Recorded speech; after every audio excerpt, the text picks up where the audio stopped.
Boom, boom, boom. Come on now. Don't hold me up. Oh, look at that. We're connected. We're connected. Oh, I'm so happy. Now we're talking. All right, open that one. And we are back. Here I am, Fly Navarro with the No BS World Tour. Coming at you. No politics, no negativity. We're filling up social media with good times, good people, and good stories. And today, so anybody that's familiar with Share, this is like the next best. Actually, this is better than Share because this is BB. BB says, I don't have a last name. I'm like Share. So we've got BB in the house. BB, how are you today? I'm great. Thank you. I hope you're doing well. I could be a little bit taller. If I had a chance, if I had a choice, I would love to be a little bit taller. But other than that, I couldn't be any better. That's right. So also for everybody that's joining in, I see, little Cricket's in here. You know Cricket? Cricket Coats. Yeah. Yeah. Cricket from Low Country Oysters. Oh, different Cricket then. Yeah. Like here. Cricket from Low Country Oysters. He's from your neck of the woods. He's from Charleston, South Carolina. Oh my gosh. Yeah. If I think I know who that is, I think they went to high school with me. Hey, Cricket, did you go to high school with BB? I'm asking. I think he just got married. Josh, what's going on? Brooke, what's happening? Big shout out to Brooke and Cody. Tonight they're having the Save the Charter Boat raffle. And Brooke, if you can post up the name of the boat that you are raffling tonight. John says he got 2 Fly Zone buffs in the mail. You're very welcome, buddy. So are you familiar with the No BS World Tour? Are you familiar with all this stuff we got going on? Me? Yeah, you. I started watching early on, man. Okay, so did you get one of these? No, I didn't send. I don't think I sent my address. Okay, so here was the deal.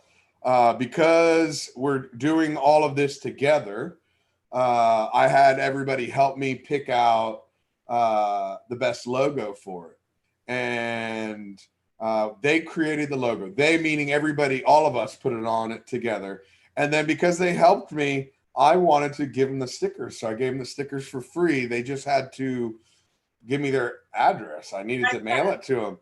So you did send it? No, I saw it. I sent you a message after that, but I didn't send my address. I was like, you'll have to bring them to me when you come to film. I'm just okay. I can do that because today I just delivered 20 of them to the local seafood market. One of the guys where I did all my fish cleaning videos. Somebody texted me and they're like, "Hey, we need some buffs for the whole crew." And I'm like, "All right, you got it." So I went down there and I delivered them to everybody. Awesome. So, but everybody got a surprise. I didn't tell nobody, but everybody got buffs. I sent them a bunch of stickers, Fly Zone fishing stickers, No BS stickers. And then I surprised everybody by throwing in the buffs because I guess a lot of people are you a buff wearer when you go out? I do wear them. Okay. No. I mean, now with the whole COVID stuff. Oh yeah, like I have some. So I mean, everybody knows I'm fishy. So I have all my gills ones that I wear. But I have friends and family, like my sister in Melbourne. Hi, Meg. Susan just came by earlier, but Meg made fish ones. So I have the masks with like a marlin on it or a fly or whatever. So I have my fishy ones that I like to wear. It's like an outfit. Listen, I get it. Hey, listen, you want to look good for when the fish show up. That's right. That you want to look good when the fish show up. That's the most important thing. So now on that note, because we've been yakking so much, I want to stop for a second and I want to give you an opportunity to tell everybody all the different stuff. Well, I'm going to grab my notepad just so I can stay up to date on what I'm writing. I know you from the Southeastern Atlantic Management Council, part of NOAA. Close. South Atlantic Fishery Management Council. Yeah, that's what I said. That's what you said. But I want you do more than that. You do a lot of stuff. You do a lot of stuff in the fishing industry. So at this moment, I'm going to do something that I don't do very often. I'm going to be quiet. And, and I'm going to let you talk. If you want to just skim across everything, and then we'll come back around and we'll go in depth with everything. Sure. So we'll start with the most recent then. Okay. The SAFMC. So okay. So South Atlantic Fishery Management Council hired me about a year ago. They had started a pilot project for recreational anglers to report their catches. It is designed to help give fishery managers a better picture of what the recreational catch looks like. Some people have been intercepted at the docks by MRIP. And we cover from North Carolina. Could you just explain to everybody what MRIP is? Yes. And so from the MRIP for here covers, and South Atlantic covers from the North Carolina, Virginia border down to the tip of the Keys on the East Coast side. So that's what the South Atlantic works with. We manage the species from 3 to 200 miles offshore. But so I'm only working on this particular project, and MRIP is the Marine. You're putting me on the spot. It's an intercept. It's an intercept process. So the states hire folks to come. Somebody's probably messaging me. It's all good. You're good. Don't worry about that. But folks will come to the dock, and when you come in, they'll ask you about your catch, and they'll look at your cooler, ask if you. They'll ask you a few questions about what you've caught during the day, releases, that kind of stuff. So their goal is to get a picture of the recreational fishery as well. But, there's only so many people and so many times you can go to the dock and meet somebody. So this recreational reporting app is a pilot program that they started. It's in its third year.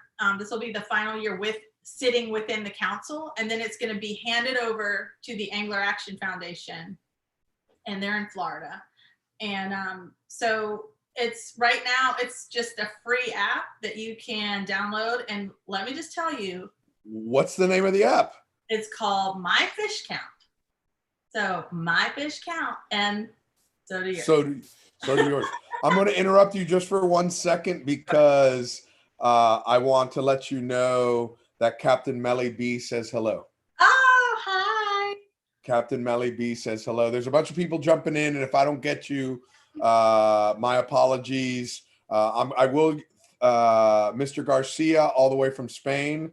Good to see you. No, we have a great following from Europe all the way. I saw Sparrow just in here a little while ago, and he's from the Gold Coast in Australia. So this is we get a lot of global stuff here. Awesome. Today. I just saw her post earlier today. It was just so cute. Melly B? Yeah. So she posted, I think it was the anniversary of the date she met her husband. So they fish a lot. They're in law enforcement, so they're on the front lines and stuff too. So thank you. But anyway, so My Fish Count, yes, it gives us a picture, but it also is such a super cool tool for you to use because it shows a log, and then 24 hours after you log your catches, it'll put a weather stamp on it. So you don't even have to put weather conditions. It'll go back and tell you what the weather conditions were, what the tide was. The weather feature alone is so valuable. We just added that recently. And I mean, when you download My Fish Count, you'll start to refer to that. You'll open the weather part just every day better than a regular weather app. I mean, I have the app. You wouldn't let me out of the office until I downloaded it. That is true. Have you looked at the weather? Have I? This is how you want to know how I look at the weather. I have a rock outside. When the rock is wet, it's going to be rainy. When the rock is dry, it's going to be sunny. When the rock is gone, that means don't go fishing. It's too windy. So, The rock is gone. Well, Susan Dalton says hello, by the way. She's in the other room. That's your sister. Oh, I hear her laughing. And Jake Jordan is watching from North Carolina, just so you know. Awesome. Do you know Captain Jake Jordan? I do. I think I might have met. Where is he? He is like the baddest fly fisherman out there. He coaches fly fishing classes. Awesome. But mainly billfish. Because I met some folks at some seminars earlier in the year, and there were a couple, I want to say Jake was one of them, but there were a couple that I didn't get their cards, and I tried to keep everybody's cards, so. Okay. Sorry if I mess up. All right, so you're doing this project with the Southeastern Atlantic Fisheries Council. So South Atlantic, that, and Angler Action Foundation. So I kind of I always say I have a mom and a dad. So if one doesn't let me do something, I ask the other. That's fair. No, you're a kid at that point because you just bounce it off the two parents. Yeah, I'll ask one to do something. If they say no, I'll go to the other one. You gotta love when that happens. So recently I have been pushing because I want people to be able to use the app and get the full function of it, because you can go back and look at your log and see what you're catching and what the weather conditions are and find out, well, you'll see your patterns and you'll say, okay, this pattern works, this pattern doesn't. But I'm not gonna, if I'm going up to the upstate in South Carolina and I'm gonna go, or North Carolina even, and go fly fishing in some of the mountain streams, I'm gonna have to log in a different app than my fish count before. But so I convinced mom and dad to open it up. So right now, anywhere in those 4 states, you can log from the mountains to the sea, from East Coast to West Coast of Florida. So isn't there a song that goes something like that? From the eastern forest to the whatever. Yes. I knew there was a song somewhere in there.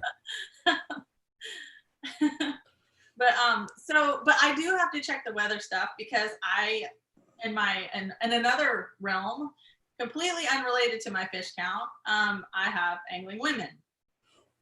My favorite kind of anglers. So people ask well, why don't you teach men? And I'm like, well, of course I'll teach men. It's run by women, so it's called Angling Women, but we'll teach anybody. I don't get a lot of guys call and ask me to learn how to fish, but there's the occasional. We usually get guys involved through family programs and things like that. So I do have to do a lot of weather checking, especially here in Charleston, because those afternoon pop-up storms drive me crazy. Woo. So I'll book a class and then I'll have to just watch the weather.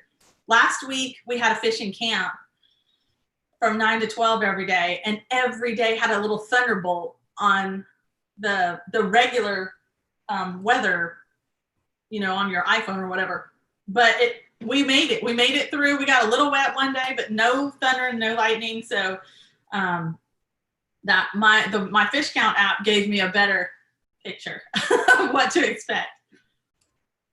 That's a good thing. Now I'm just bouncing, just so you know, I'm bouncing back and forth to read any comments that are coming in, just so if you see my eyes bouncing.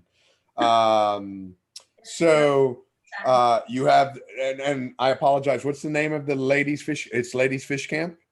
No, it's Angling Women. Oh, so the camp was. Or what is the group called?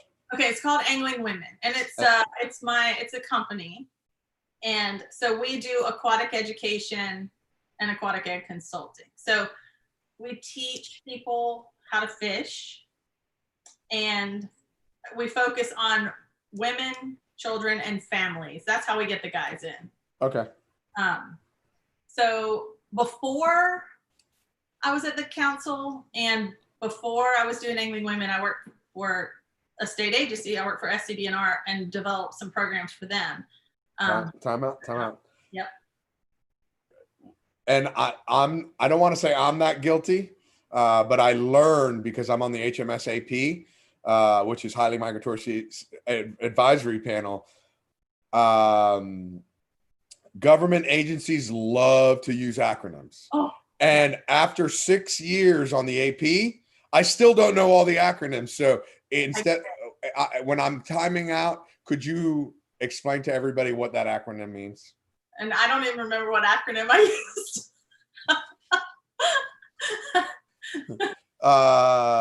Where I worked before the council? Yes. Okay. So that was the South Carolina Department of Natural Resources. So there are different names in different states.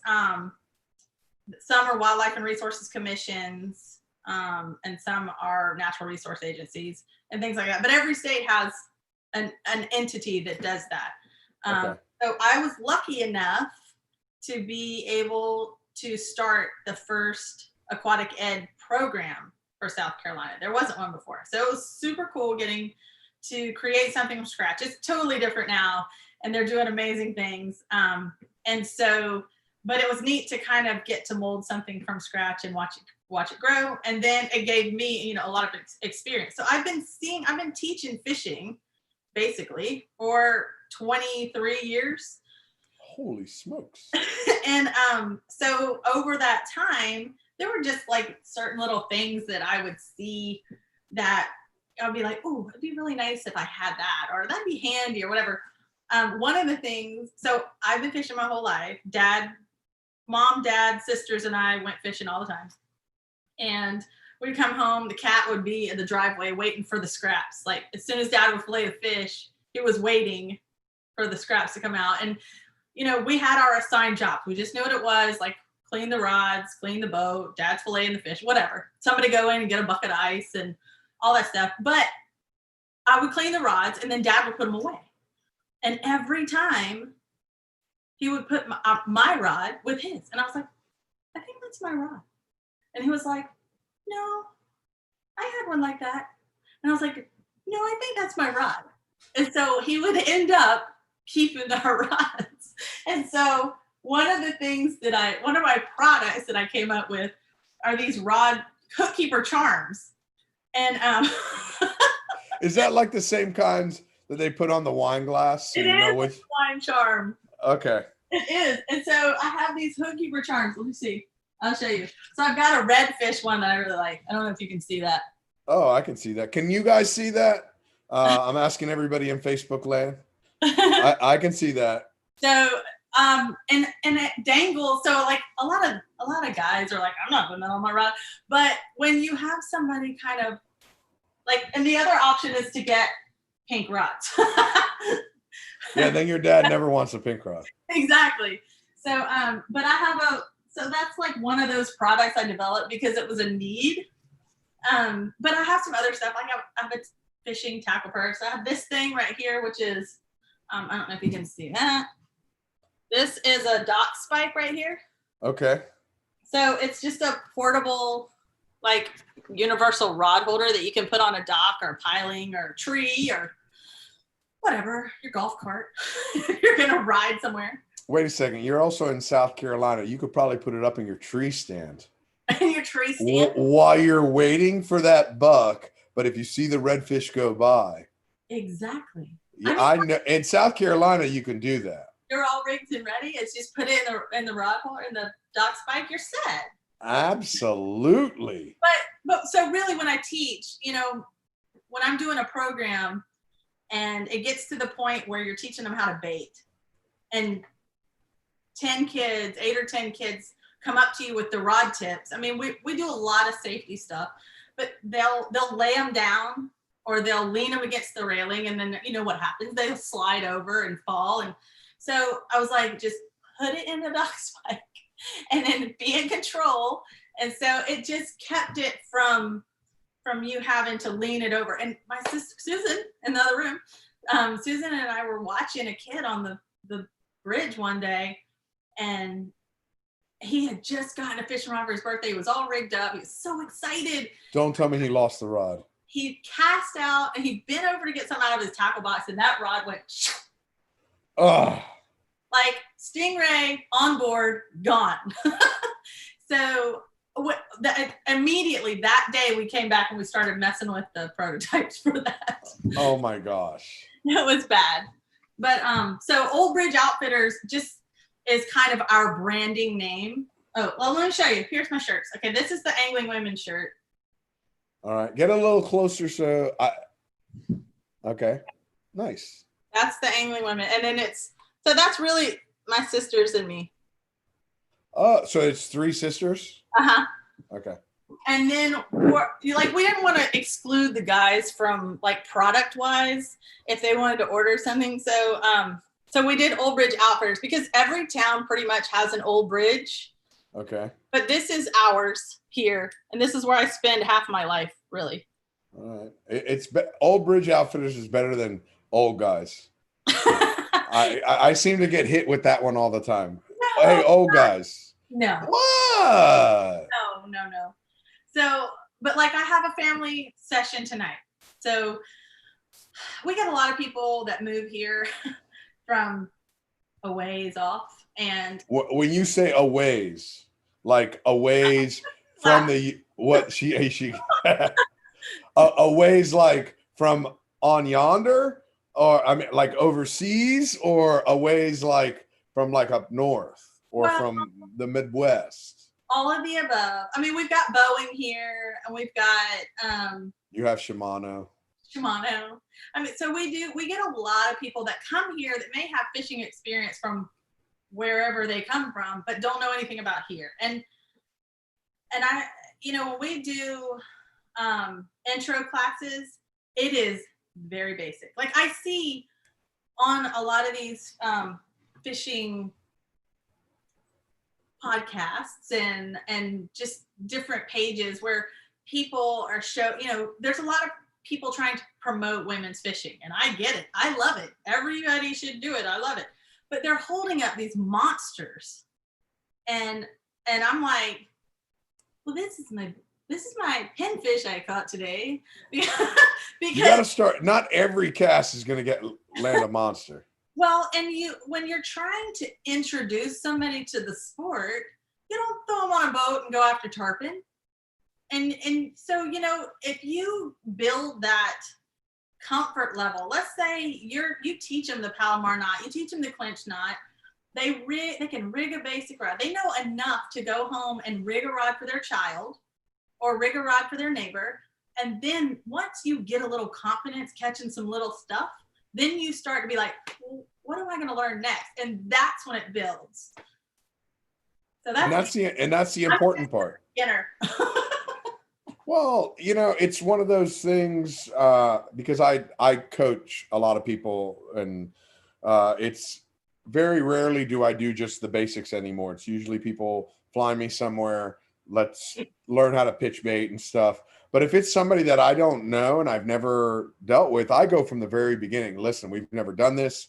So here's the bait, here's the whole 9 yards. But there's a lot of stuff that leads up to that point that right. people don't understand. Right. So no, it's important to go through all the basics and feel comfortable.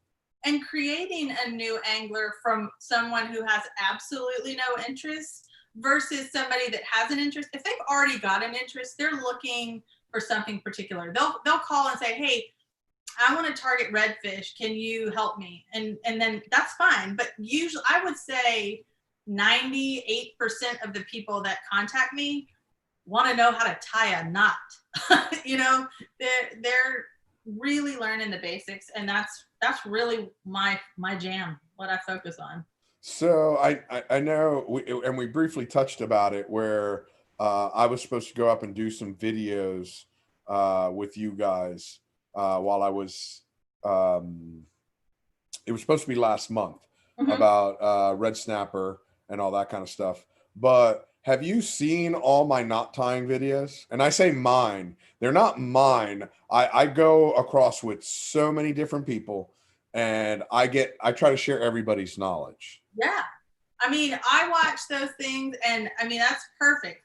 Anything like that, what you're doing, hands-on, showing stuff and making it so that it's not something to attain, but something that anybody can do. And that's what I think you do as well. It's important. I had and Dominic Lecumbe Jr. was watching. I don't know if he's still watching. And I'm not going to name the company out because I don't want to throw anybody under the bus, but I got upset with a company because they said, well, you know what? 90% of the people don't understand, don't know what it means. So we're not worried about it. And I'm like, well, time out a second. You know, those 90% of the people, if they're afraid to use your product or if they don't know, it's going to keep them from going out there more often because they're afraid. And so the more knowledge people have, the more they're going to enjoy it. Right. And one thing I tell people, because especially family members are always, you know, after all these years, aren't you tired of fishing now?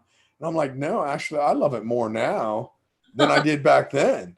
Because I know so much more and I can see how it all applies. Right.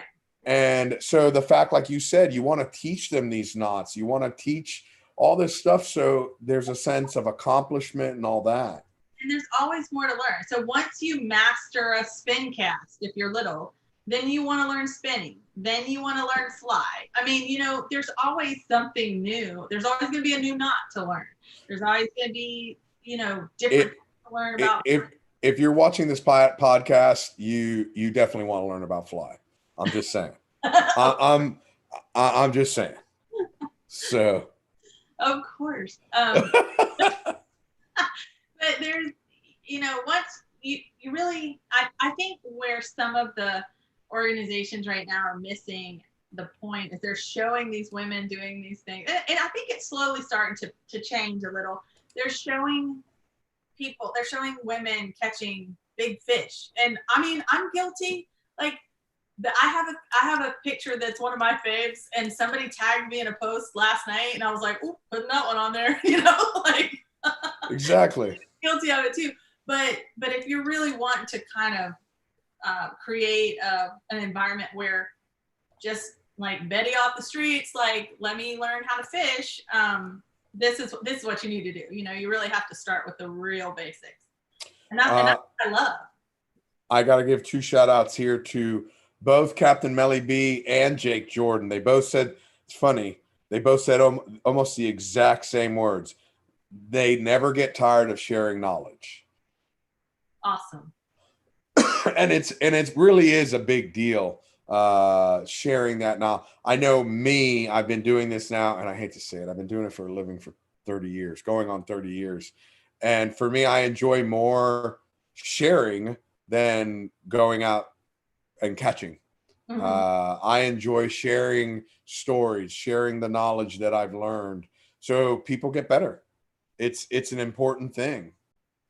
And so Jake had to have been at the one in Myrtle Beach, and he and I both got some books that were given to us to hand out to our camps or our kids that we were doing some things. So yeah, I totally know, and so I know he's doing work with kids, and I know Melly B's doing work with kids because she's doing some little clinics and things like that. And here I got certified to do, my sister and a friend of mine, we're all doing the family fishing clinics through our state agency. So there's lots of ways for people to get involved.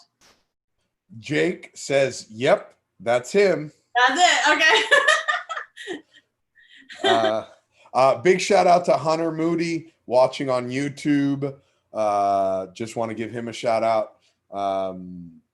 Across so many platforms, every once in a while, you got to say, thanks for watching. It's very important. It's very important. I watch you. Now, did you expect, when I sent you that message last night, did you expect me asking you to come on here? No.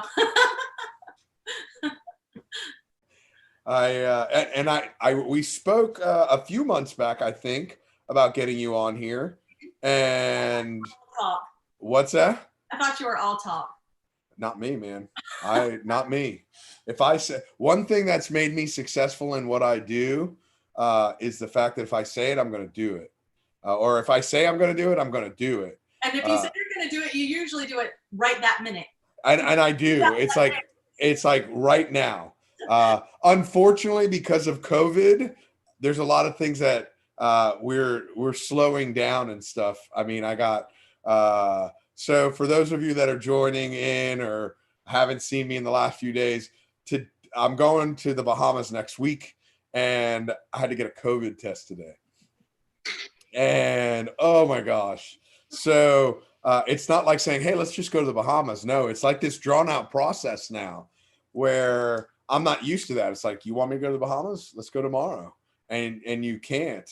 And actually, I don't know if I'm going to post it. I may or may not post it. But when they gave me the test, so the girl that does all my production and my camera work, both of us were getting tested. And so I got a selfie with her getting tested. And as they're getting ready, I see the nurse put on the glove. Now, mind you, the people that are flying us over to the Bahamas, they're in there. All their people are in there. The nurse is in there. I take a selfie of her. And just as she gets her gloves on, she goes, are you ready? I throw my feet up on the table. I throw my arms out, lean my head back, and I go, okay, I'm ready. So there might be a picture of that thrown out there. Oh my gosh. No. Paul, okay, so Paul is from Connecticut. He's one of our loyal followers. He says, why is it everyone enjoys talking to the women more than the men? Huh? She's a lot better looking than I am. That's why. It's not my fault. No. What I try to do is I try to bring knowledgeable fishing people on the show. That's what I do. And can I say I appreciate that? I can tell, like, I like watching knowledgeable fishing people. And that's my biggest thing. I want all aspects of our community, because there's so many different parts. We have like yesterday, we had a very big social media influencer in the bill fishing world. I saw, yeah. And we had Leanne, who's a bass fisherman. We've had Mr. Carl Allen, who owns Walkers. So I just want people to understand all the different parts of our sport. It's very important. You know, are you getting text messages? That's the best part. Yeah. No, I saw you looking at something on your phone. Oh, I do have a couple of text messages, but I got stuff too. I was gonna say, like, I have some stickers too. I have like a limited supply, so if somebody wants to message me, I can mail them. Okay, so we should wait a second. No. We can't. No. We can do that. We can give them out, but we can't just. You can't just say limited and just message me. They have to do something. They have to do something. I want them to download the app. There you have it. So download my fish count, and I would really love, like, if you would like angling women and my fish count. Well, which one do you want? Well, so you can choose. If you download the app, you can get the my fish count, and I've got some tattoos and other stuff. Ooh, little king. Listen, whoa! This is a family show. We don't talk about where you have your tattoos. Okay, this is a family show. Then if you like angling women, I can do those stickers. So you tell me what you want. Okay. Cindy just joined in. Cindy is from Kentucky, and she runs the Facebook page Get Hooked in Kentucky. Oh, excellent. So back in the day when I was working at South Carolina, we have a group called AREA, which is Aquatic Resources Education Association. So it's an aquatic ed person from every state. And at that time, the Kentucky was Lonnie Nelson. And then it went to Mark. Oh gosh, I'm drawing a blank. But Mark just had his COVID test today too, or yesterday. And he's a nurse now. He has always wanted to be a nurse and did aquatic ed for a while, and now he's a nurse. I don't know why his name went out of my head. But yes, love Kentucky. Did a hooked on fishing, not on drugs training in Paducah. Paducah. Cindy, do you know where that is? Paducah. So Cindy was fishing a bass tournament this weekend with her husband, and unfortunately, she fell and broke her leg. Oh. But wait, there's more. Gosh. She doesn't give up. They still won the tournament. With a broken leg?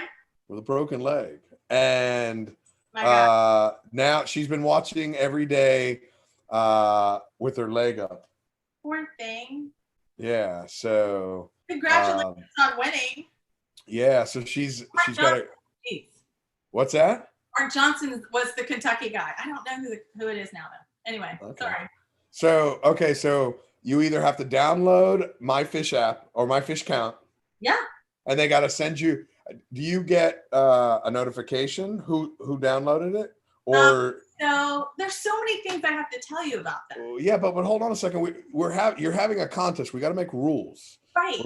We're making rules. So yes, I want them to go ahead and message me on anything. So My Fish Count, Instagram, Facebook, or myfishcount@yahoo.com. Should we have them send you a message with a screenshot of the fish app on their phone? So yes, it would be great if it would be a screenshot. Of the screen of it. So I know.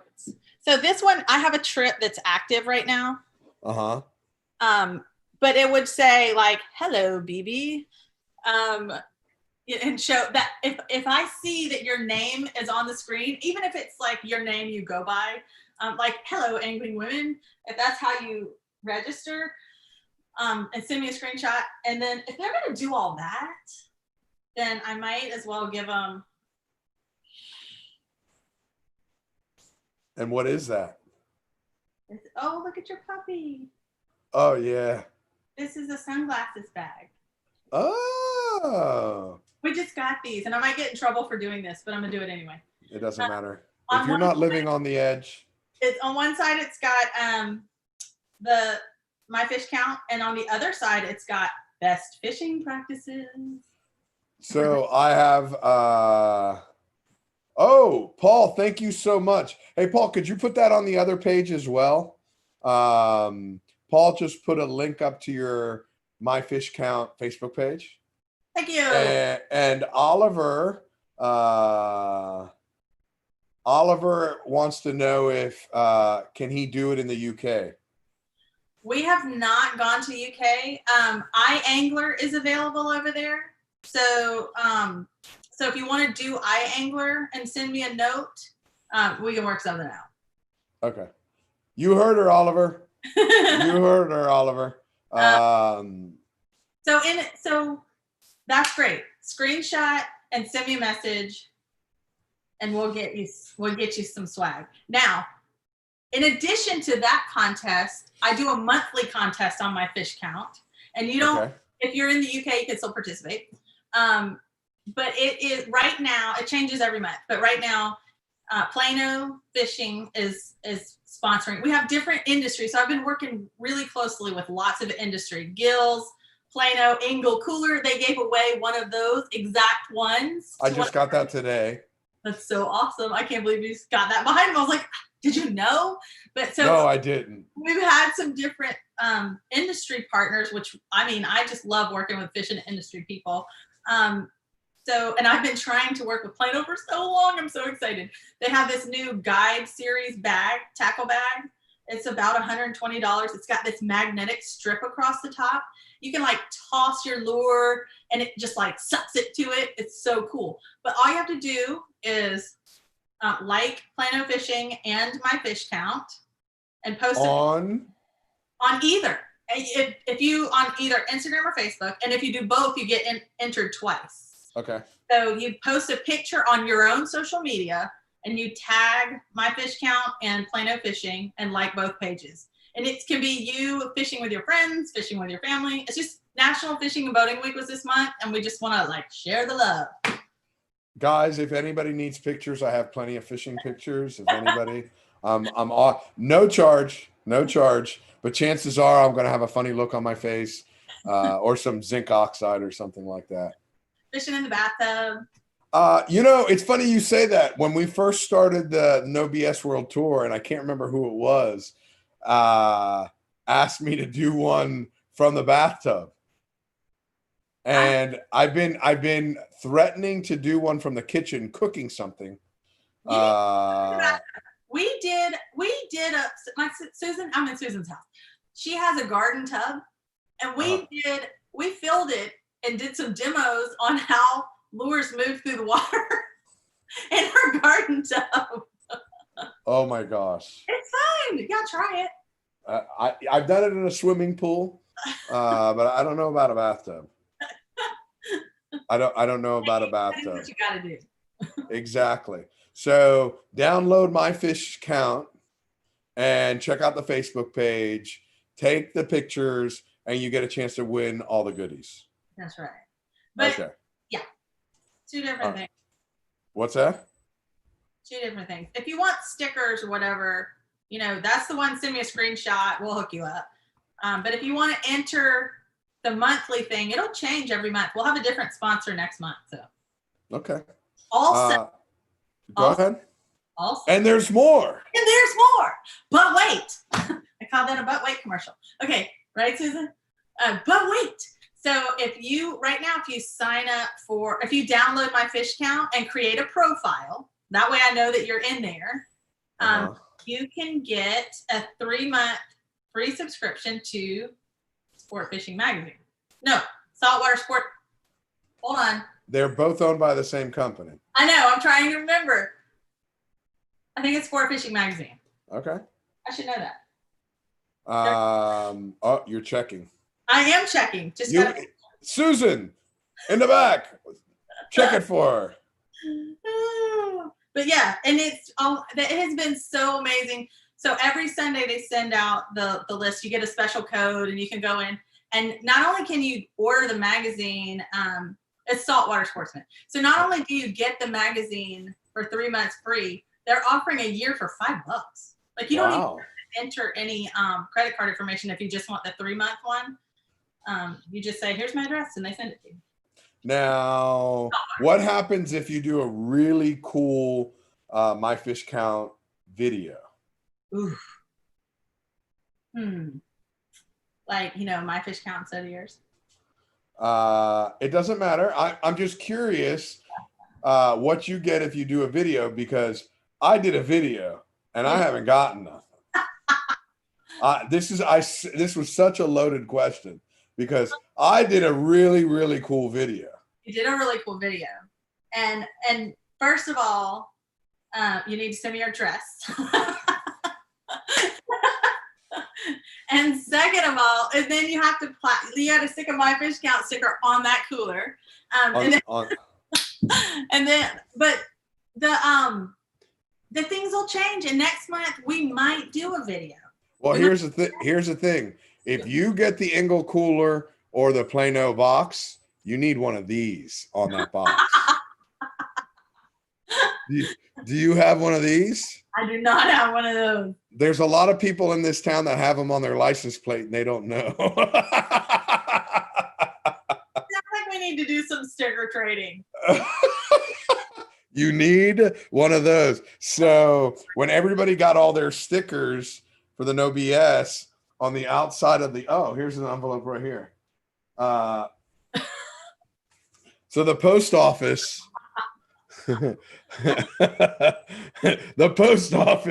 got to see a lot of my face. My word, that's hilarious. Oh, it was so good. It was so good. I love it. Nobody wants to see this. Okay. That's not true. Stop that. There's no negativity on this show. All right. So we have a serious question here from Cindy. She says, just curious, woman to woman, do you make your own plastic baits or lures dance?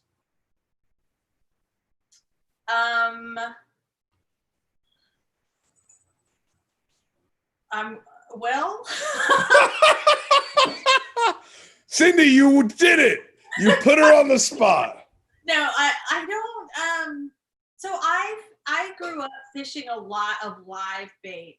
I fished live bait a lot. I've just recently started investigating a lot more artificials. There's a fellow around here that does a lot of artificials.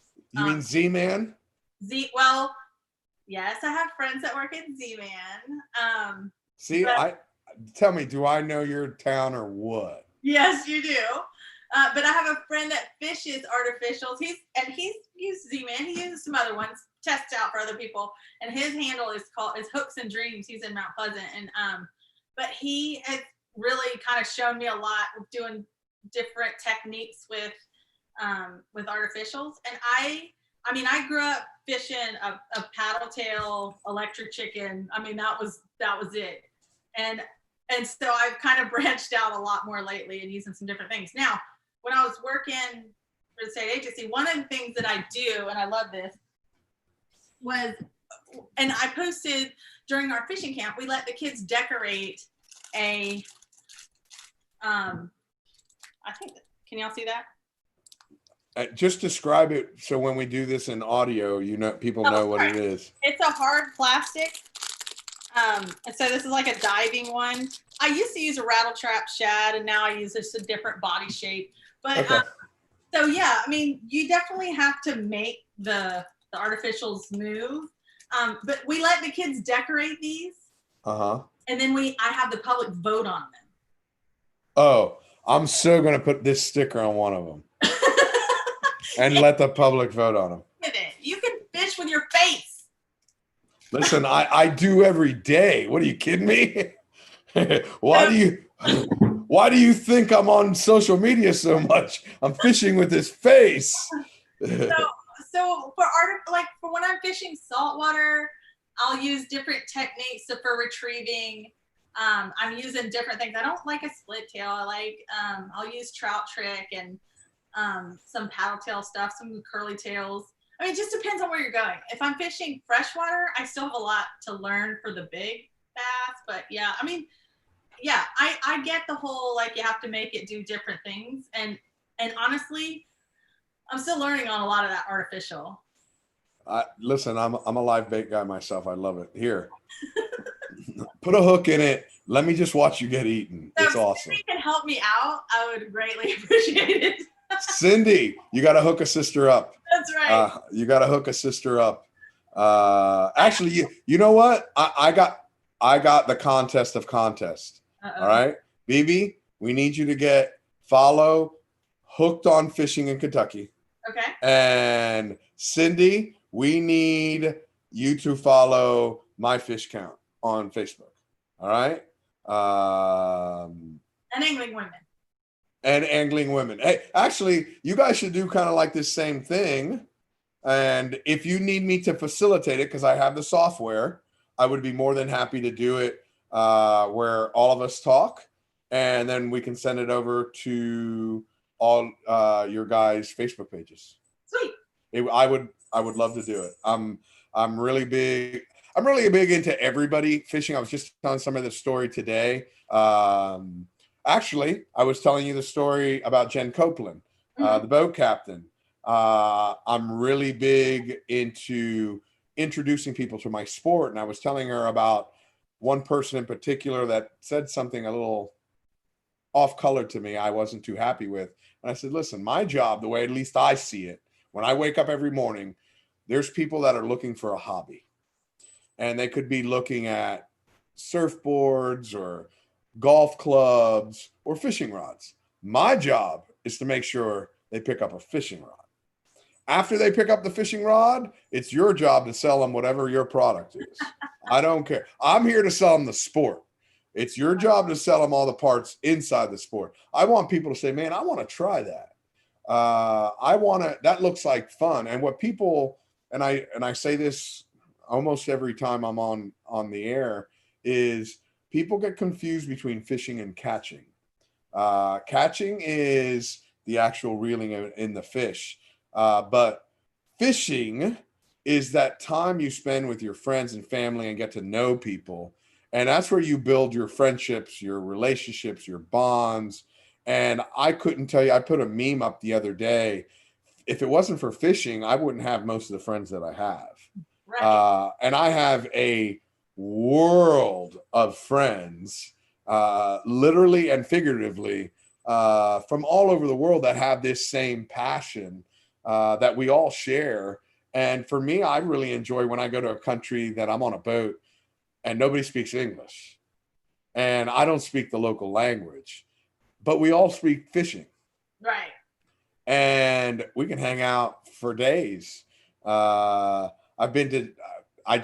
other day I posted something. I got invited to go to Japan again. I was there in January and February. Hey, when are you coming back, Mr. Fly? Come fishing with us. And I love it. I love it. That's the most important thing, is sharing our sport. There's so many ways to be connected through the sport for sure. And absolutely. One of the things when I do a kids clinic or a family thing or whatever, and in the summertime we usually catch something, but there's those off times when we just don't catch anything. And I have, knock on wood, I have never had a family that did not catch a fish leave unhappy.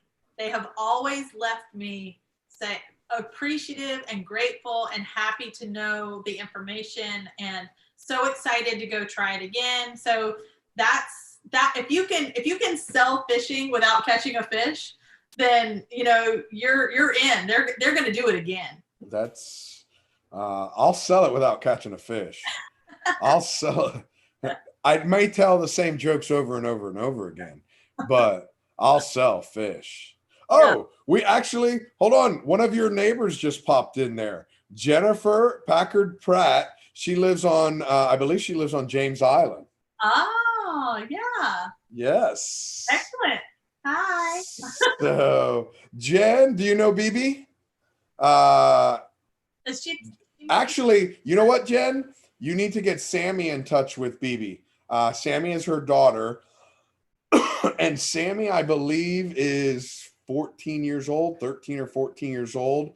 And Jen just sent me a video of them fishing, and Sammy learned everything off of YouTube, learned how to do everything off of YouTube. That is awesome. Well, maybe she can help me with my next camp. There you go. I like having the teens help with the younger kids too, is they like learning from teens. Perfect. Listen, I learn every day. It doesn't matter how old somebody is. I'm telling you, it's taken me, I'm just going to embarrass myself right now. Susan knows. I've, every time I start an event or something, I have to put line on the reels for the camps and stuff like that. So I had to put line on 10 reels the other day, and I YouTube the Arbor Knot every single time. I finally, after I don't know how many years, 8 years, I can finally do it without watching YouTube. So embarrassing, right? And it's funny because we were talking about this before we got on, was that I've been doing this for almost 30 years, and I don't know all the knots. That's where people are confused. Is I know 5 knots, but I know them really, really well, and those are the ones that I use. 4? Okay, I know 5. And just so everybody knows, Bimini twist is not a knot; it's a twist. So that doesn't fall into the knots, and that's why we use them to make a double line, because it doesn't lower the strength of the line.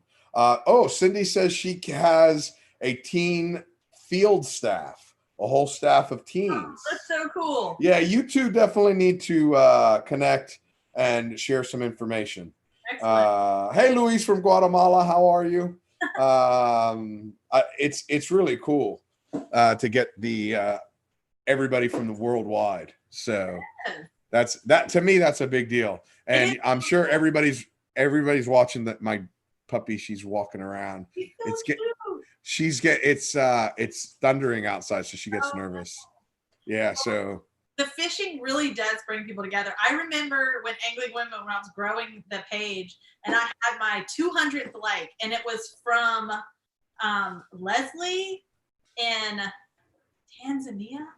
They have a fishing, you need to go there. I need to go there. They have a fishing lodge in Africa, and they've been doing. Is it and it's Tanzania? I think is that. Yeah. Because I have Jason and Mandy from, is it Tanzania? No, I'd have to look on it. But they have, they're in Africa. I have a lot of contact. I was supposed to go this year to Kenya. Oh. I was going to go to Kenya and put on a class on how. Tanzania. Game fish tours. Game fish tour. Okay. Yeah. And I met Lee Van Cest from Australia. And I mean, yeah, it really does. Fishing really does connect everybody. I love it. Well, right now we've been joined by Paul Neal from Panama. He's watching. Paul Neal. So you're going global. I have a friend named Neil Paul. Come on. Come on. Seriously. Okay. So now we've covered angling women, my fish count. What else have we missed out on? Well, and then just branched off of angling women is just the Old Bridge Outfitter stuff, and those are the products. And it's sun protection shirts and things like that. And then I have this tackle purse.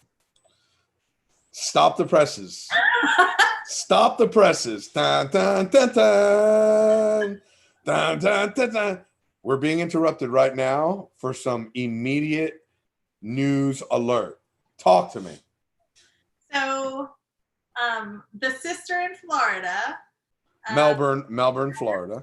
Yes. She has been known to put on her bathing suit on a Sunday morning. This was pre disaster, whatever. And then put on her sundress, throw the kayak on top of the car, and drive to church. Now, if the water was glass, I've been known to do that too. You've been known to do that too. Yeah, put on the bathing suit and the sundress. Yes, I'm a two-piece guy, just so you know. Of course. So if the water's nice, she will throw the boat in and paddle, and then go to lake service. So she needed, and then also I, working in the field and doing stuff for a state agency, I remember paddling one day on the coast and checking out a kayak trail. Super scary, actually, that day. It was very low tide, and I was very low to the bottom. The alligator slides were huge coming down the banks, and I was kind of freaked out. But you're dressed for in the field, and then you have to immediately change and go to legislative reception that night. So I was like, I just need a bag that doesn't scream Berkeley or what. No offense, I love Berkeley products, but I wanted a bag that was feminine. I like the fact that you just covered your ass on possibly a sponsor. And I totally understand that it wasn't something bad, but I still see what you did. Right. So don't get me wrong, I have my Berkeley bag in the car and I love it. But if I'm going to go for drinks after, if I'm paddling in the creek, and we have restaurants on the creek, if I'm going to go somewhere and then just hop over the creek, I don't want to carry an advertisement for something. I want to look like a girl. I mean, ain't nothing wrong with that. So this is one of, I have a few different patterns, but so it has straps where you can strap it to the deck rigging of your kayak, and it's Velcro sealed. It's all UV resistant and water resistant, but it Velcros completely around the inside and everything. It has, I don't know if you can see this. I'm gonna pull this down. So when it's sitting on the deck, it comes with a tackle box inside. This one doesn't have one. So it comes with the little Plano stowaways inside. So It'll set right there. So you can actually rig over the deck of your kayak and then close it up. It's got pockets for pliers and all kinds of stuff. So when you pull up via kayak to one of your afternoon watering holes, and you order that cold adult beverage, are you waiting for somebody to say, "Hey, what kind of pliers do you have in there?" Maybe. Okay. No, I just don't want to carry two. I'm not going to carry my purse in the kayak, and I'm not going to carry my tackle bag into the restaurant. So I just need one bag, and that's it. Now, do you leave the tackle in the kayak, or do you bring it up to the bar with you? Everything's in the tackle bag. Everything's in the tackle purse.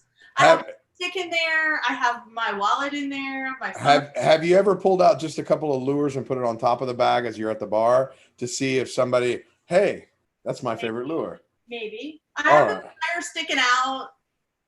Yes. You gotta.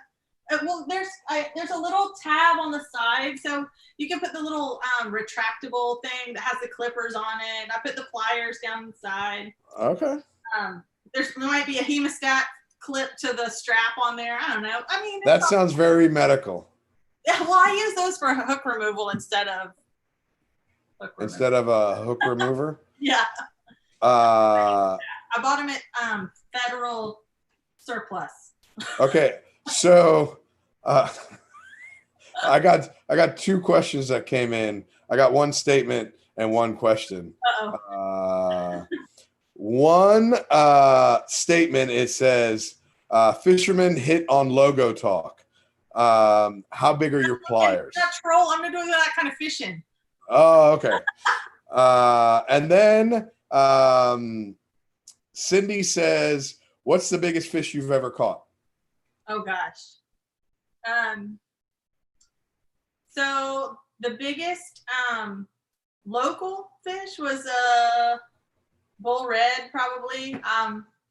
In Florida, I caught a big jack, and then, but probably the biggest fish I caught. I got to stop you when you say bull red. Throw out a size with it. You can't. It was like a bull red, like 25 pounds. No, it wasn't that big. Okay. So it was probably in the 10-pound range. So maybe not. Maybe I don't get to qualify it as a bull red. But the biggest fish that I caught, lengthwise at least, was in October of last year. I got to go to the Pacific Northwest, and I fished for sturgeon. Oh my God! I've always wanted to do that. I mean, it gives me heart palpitations right now just talking about it. It was amazing. I've always wanted. I haven't. That's on my, and there's not many fish that I have on my bucket list, but that one and golden dorado down in the South America. GT. I want to go to. You want to catch a GT? Yes. So I to win a trip out to. Oh gosh, it's in the Azores. What's it called? Not in the Azores. Because the Azores is in Portugal, it's in the Atlantic. You're thinking somewhere like the Indian Ocean, like the Maldives? No, but it was the Seychelles. The Seychelles. That's where I was. That's it. Right. I was in the running to win that trip, and I didn't win. I was like, so sad. So my tournament in Saudi Arabia is a GT tournament. Please take me with you. Yeah, oh, it's awesome. It's awesome. Actually, my friend that I work with to put on the tournament over there, I taught him how to fly kites in the Red Sea. And while I was there, he caught his first sailfish off a kite. This week, he sent me a message. He caught his first ever GT on a kite bait. Wow. Yeah. That's so amazing. All right, I'm going to show you mine. Oh, man, look at that. Wow. Now, when you say the Pacific Northwest, were you still in the U.S.? Yes. We were so the American Sport Fishing Association had a meeting in Stevenson, Washington. But I think I was actually in Oregon when I caught that. But just right there on the border of Washington and Oregon. Steve's Guided Adventures. Check him out if you go out there. He was amazing. There you have it. There you have it. We had a wildlife biologist or fisheries biologist from that lived in South Carolina, was working for us, and then she moved for the DNR at that time, and she moved to Oregon, and so she came and went with me. So it was 2 girls sturgeon fishing. We caught a lot too. And the cool thing was, I mean, it was just, we didn't really tell them that we were in the field, like that we knew fishing stuff for a while. He figured it out. That's fun. But it was funny. It was just a really good trip. You know, everybody's got fishing stories. We all have fishing stories. I'm going to tell her though. she's a fisheries biologist, and she's been out there working, and he was like, now, the scutes are kind of sharp, and be careful. She's like, oh, yeah, I know. Sliced. We both sliced. I just remembered something. I have caught a sturgeon. Oh. I have. So I went in February. I went to Osaka Fish, which is ICAST in Osaka, right, in Japan. And my friend Brooksy, who is a big YouTuber from Australia, we met up there, and he goes, "Fly, I got to take you to this indoor fishing pond." And I'm like, "Oh my God." What? So, exactly. That's exactly what I said. So we went to lunch. We had some Wagyu steaks, and it was some delicious lunch. And then we went next door. It was an arcade, but you go to the bottom and there was a pond built. It was, above deck pond. It was probably like 2.5, 3 feet high. They had, the water is colored, so you can't see where all the fish are. And they give you little pieces of dough, green dough. So it looks like, color, yeah. It looks like wasabi. Oh my word. And then you put it on the rod. It has a bobber, and it's just like a little cane pole. And he put together this YouTube video of me and him fishing, and he caught a couple little carp, and my bobber goes down. What did I get? Sturgeon. Oh my Sturgeon. God. And so it was way cool. Now, I'm not qualifying that as a full-fledged sturgeon, but it was so fun because you got these two professional guys in this Japanese pond, and there was people everywhere. We were the only two people that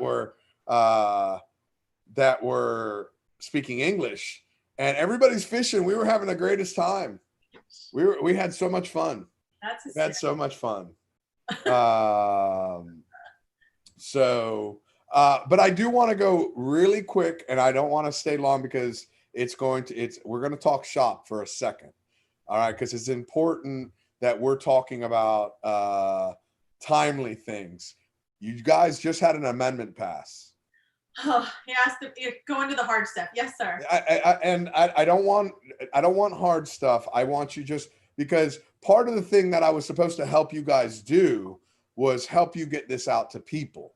Right. And the chances of us getting it out to the right people in this podcast is probably, I don't want to say slim to none, but it's there. The possibilities there. So just in the quickest, you don't need to go in depth. Just tell everybody about this amendment.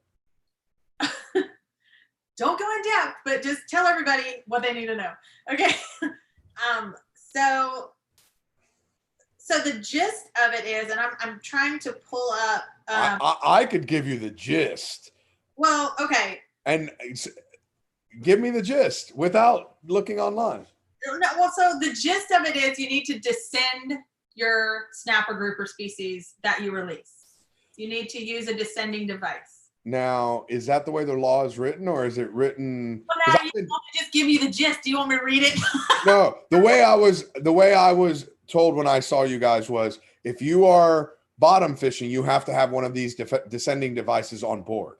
So effective July 15th, which in the South Atlantic will fall between the first few days of red snapper and the second section of red snapper, falls in between there. So if it's me, I'm going to do this from the beginning. Like, I'm going to do this now. So if you're targeting snapper and grouper species, am I making your head hurt? No. I have the headphones on, so they make my ears itch. Sometimes it makes my head hurt thinking about this stuff. Okay, so I thought you were going to say it was my voice. No. So, and I want to give thanks to Kim at work, and Cameron and Allie and Julia for putting this together. So effective July 15th, when targeting snapper grouper species, you must have a descending device that's in usable order on board of your vessel. What is a descending device?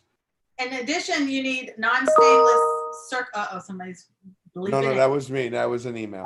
Okay. In addition, you need non-offset, non-stainless steel circle hooks when fishing live baits north of 28 degrees latitude, and you can use non-stainless steel hooks south. So know where you are. Listen, I'm at 28 degrees, right on the nose. Oh, well then I would go with the more strict of the requirements. Yeah. But so the descending device, it can be any kind of descending device. And I had one. I had two. It's all good. Just describe it. Yeah. So you would take a rod. It takes a dedicated rod for most of them. And what it is, I'll just describe one of them. It's kind of like the boga grip, like a lip grip that you put on the fish. It's called the sequelizer. This one's called the sequelizer. There's a Shelton descending device. There's a lot of different ones you can choose from. So we're not saying you have to get a sequelizer, but that's one of them, and it has a dial on the back. And actually, on my fish count, you can see a video of one.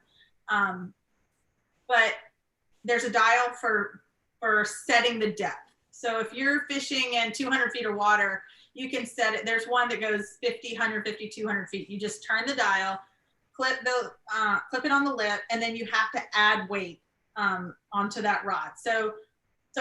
But first of all, you need to know if the fish is exhibiting signs of barotrauma. If he looks normal and you put him in the water and he flaps and swims away, that's, there's no need to descend. But if they're exhibiting signs of barotrauma, which means if the belly is if the stomach is protruding from the mouth, if the eyes are bulging, gills are flared, scales are popped out, if they're showing signs of distress, then that's when you need to descend that fish. And so you put the clamp on, you set the depth, and you have the weight on that rod, and it's going to drop the fish.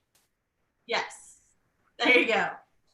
And it's going to drop the fish back down to depth. Once it hits that 200 feet mark, or however deep you have it set, the pressure triggers a sensor and it releases the grip and the fish swims away because it puts it back under the pressure from which you retrieved it. You brought it up from. So, and there's some cool videos that you can see on our page, on our webpage, safmc.net. And there'll be lots more best fishing practices tips that you'll be able to find. And you can definitely search those and see some of the YouTube videos of people doing that. The reason the descending devices are so important is you're not penetrating the flesh of the fish. So there's less chance of an infection or something happening in addition. If you don't have to pierce the skin of that fish or it's less of a chance that it can have an adverse reaction. So if you can descend it without hurting the fish pretty much, then you've got a good shot at that fish swimming away. And with the video, we have a video of a red grouper that a friend of SAFMC, Brendan Rundy, did and has shared that video with us. It's a great video showing a red grouper descend. You can see the gills kind of come back in. You can see the fish get back under pressure, and then you can see it swim away. That's all the shop we need to talk. Mm-hmm. That was all. I just felt that I promised you guys we were going to get that stuff out, but because of COVID and your shop is closed and we weren't allowed to travel and government regulations said no workers. So. And it is important because in the South Atlantic, right now, the dates have been released for when you can fish for red snapper. And I personally, so I work for the council, but I'm on this grant. So I'm not technically going to be there very long. My fish count's going to be handed off. So at the end of this year, this grant is over.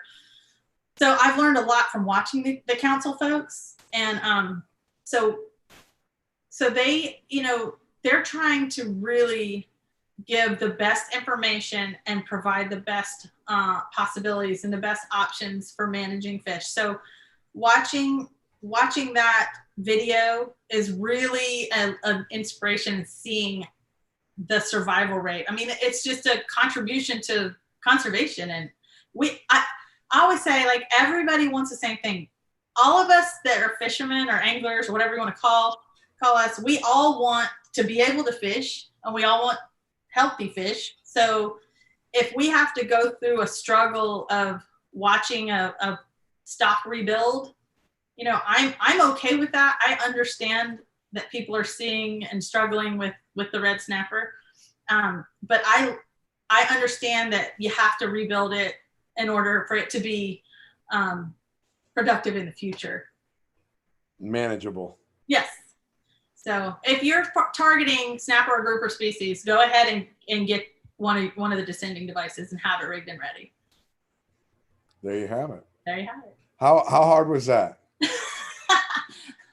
That wasn't hard at all, was it? Hard. Yeah, I just, like I said, I promised you guys that's what we were going to do. And I spoke with Cameron. Actually, I emailed back and forth with Cameron the other day. And it's like, here's our stuff.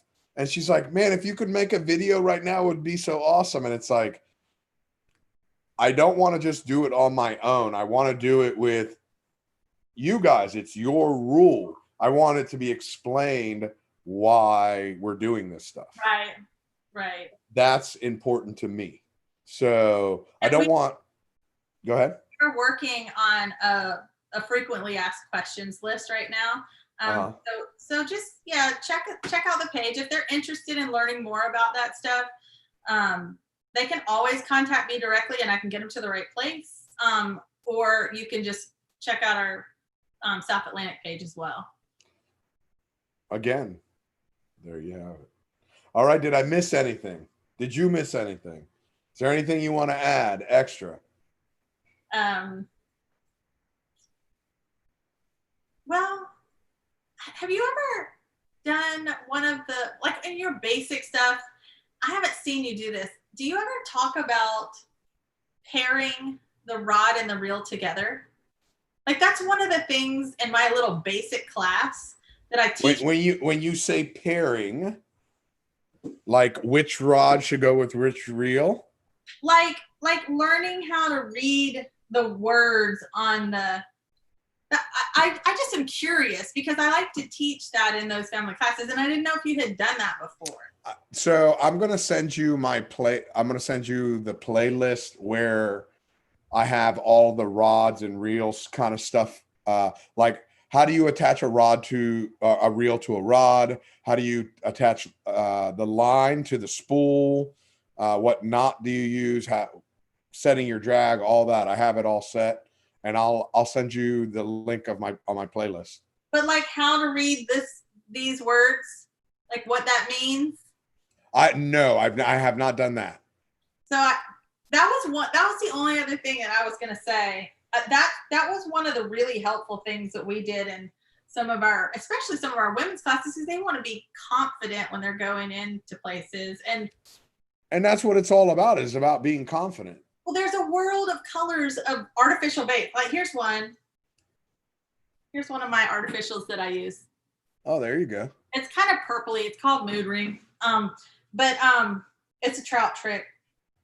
But showing them, like it shows you can read everything. You can get everything you need to know by reading the information on there. And it shows like how long the rod is, if it's one piece, what size line it takes.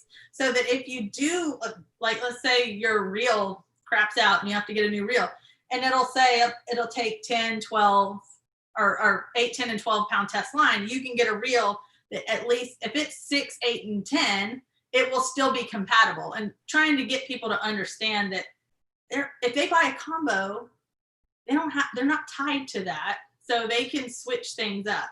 But just showing, like, it tells you how much line to put on. If you're using 10-pound tests, like how many yards do I put on?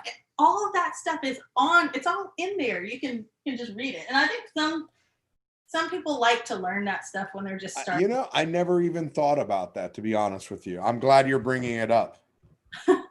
Seriously. Because it's just one of those things. I know what I want. I just go and get it. I told you my two favorite things are fishing and shopping. If I can shop for fishing stuff, then I'm good. Yeah. I just like going shopping for fishing. I just like going fishing. Yeah. If I could skip over that, that's even better. That's me. That's it in a nutshell. All right. Well, I see everybody starting to sign off, so you don't go nowhere. You sit right there. We're going to sign off to everybody. I want to say thank you to everybody for joining us. I want to thank BB for joining us today. Remember, hit that share button. If you have anybody that you guys recommend you want me to talk to on the show, just shoot me a note or shoot them a note to call me. I think fishing and talking are my two favorite things. Well, they're not necessarily my two favorite, but they're pretty high up there. You're good at it. Yeah, I am. And you haven't even seen me fish. So on that note, to all you cool cats and kittens, we will see you guys mañana. See you later. Check you later.